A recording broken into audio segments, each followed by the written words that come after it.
ការបន្លំភាពមិនប្រក្រតីនិងការគំរាមកំហែងនៅក្នុងអំឡុងពេលបោះឆ្នោតជ្រើសតាំងតំណាងរាស្ត្រឆ្នាំ2013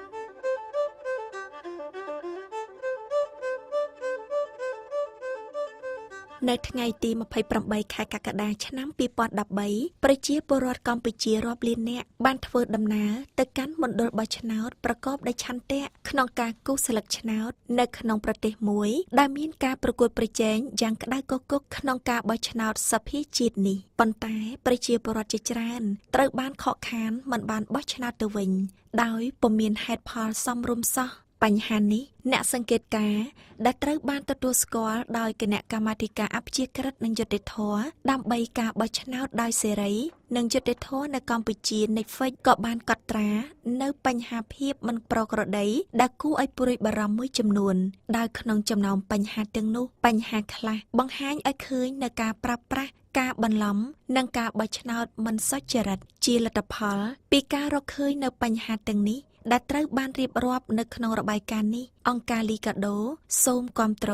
ដល់ការអំពាវនាវឲ្យមានការស៊ើបអង្កេតឯករាជ្យពិតប្រាកដនិងការរាប់ស្លឹកឆ្នោតនៅតាមមណ្ឌលបោះឆ្នោតឡើងវិញដោយមានអ្នកសង្កេតការណ៍ឯករាជ្យមុននឹងសរុបលទ្ធផលចុងក្រោយសេចក្តីសង្ខេបរបាយការណ៍នេះនឹងចងក្រងនៅលទ្ធផលពីអ្នកសង្កេតការណ៍ចំនួន173នាក់ជាបុគ្គលិកនិងដៃគូដែលបានចុះទៅសង្កេតការណ៍តាមមណ្ឌលបោះឆ្នោតជាង100កន្លែងនៅក្នុងប្រទេសកម្ពុជាមានមណ្ឌលបោះឆ្នោតចំនួន19009 មណ្ឌលជាការពិតរបាយការណ៍នេះមិនមានបំណងក្នុងការវិភាគឲ្យបានលម្អិតទៅលើភាពមិនប្រក្រតីនៅក្នុងថ្ងៃបោះឆ្នោតនោះទេប៉ុន្តែគឺជាការផ្ដល់នូវរូបភាពមួយចំនួនដែលបង្ហាញអំពីតម្រូវការស៊ើបអង្កេតបន្ថែម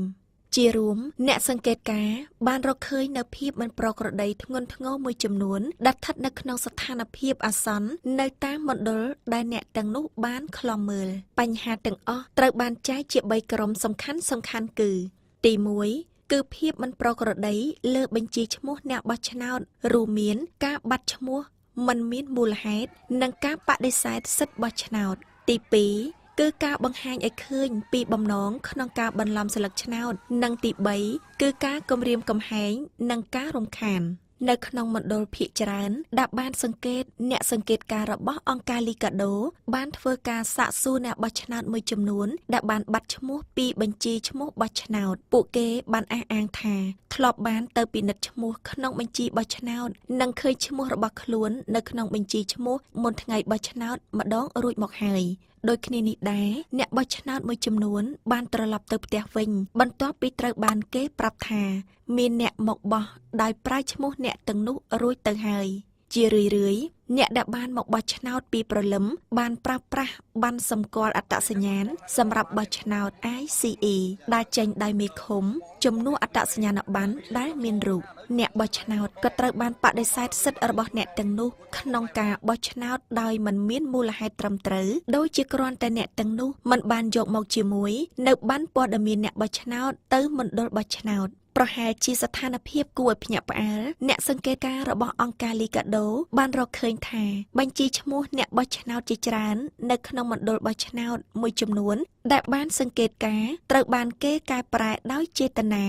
នៅក្នុងករណីមួយអ្នកសង្កេតការណ៍របស់អង្គការលីកាដូបានសាកសួរអ្នកបោះឆ្នោតមួយចំនួនដែលអ្នកទាំងនោះបានទទួលស្គាល់ថាពួកគេជាផ្នែកមួយនៃក្រុមធំដែលត្រូវបាននាំមកពីតំបន់ផ្សេងដោយនិយោជិតរបស់អ្នកទាំងនោះដើម្បីមកបោះឆ្នោតនៅក្នុងឃុំក្នុងតំបន់នេះទោះបីជាការពិតអ្នកទាំងនោះមិនបានចុះឈ្មោះបោះឆ្នោតឬមានលំនៅនៅក្នុងឃុំក្នុងតំបន់នេះក៏ដោយអ្នកសង្កេតការណ៍របស់អង្គការលីកាដូក៏បានសង្កេតឃើញបុគ្គលមួយក្រុមដែលមានសម្លៀកបំពាក់ស្អាតបាតមកដល់មណ្ឌលបោះឆ្នោតដោយជិះរថយន្តទំនើបនៅក្នុងករណីនេះប្រជាពលរដ្ឋនៅក្នុងឃុំនេះបានប្រាប់អ្នកសង្កេតការណ៍អង្គការលីកាដូថាបុគ្គលទាំងនោះមិនមែនរស់នៅក្នុងឃុំនេះទេជាចុងក្រោយនៅក្នុងខេត្តសៀមរាបអ្នកសង្កេតការណ៍អង្គការលីកាដូបានឃើញទាហានយោធាចល័តមកកាន់មណ្ឌលបោះឆ្នោតថ្មីមួយចំនួនដើម្បីបោះឆ្នោតទាហានទាំងនោះបានធ្វើដំណើរមកពីខេត្តឧត្តរមានជ័យនិងព្រះវិហារ ហើយបានស្នាក់នៅវត្តក្បែរនោះមុនពេលមកដល់ការិយាល័យបោះឆ្នោតគ្រប់ករណីសិក្សាទាំងនេះត្រូវបានពិពណ៌នាលម្អិតនៅចំណុចខាងក្រោមអង្គការលីកាដូបានសង្កេតឃើញថាមានករណីនៃការគំរាមកំហែងជាច្រើនករណីខ្លះអ្នកសង្កេតការណ៍មួយចំនួនបានដឹងពីប្រជាពលរដ្ឋមួយចំនួនដែលត្រូវបានគំរាមកំហែងរំខានដោយសារវត្តមានរបស់មន្ត្រីគណៈបកមួយចំនួន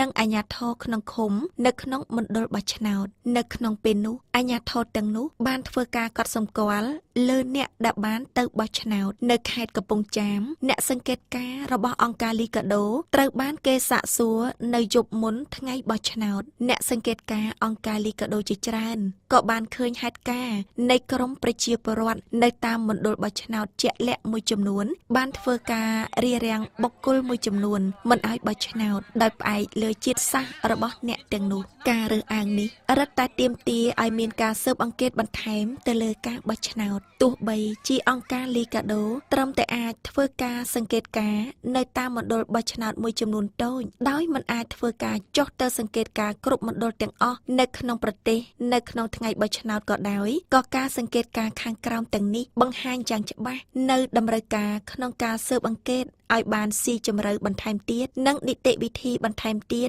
មុនពេលសម្រេចលទ្ធផលបោះឆ្នោតជាផ្លូវការចុងក្រោយ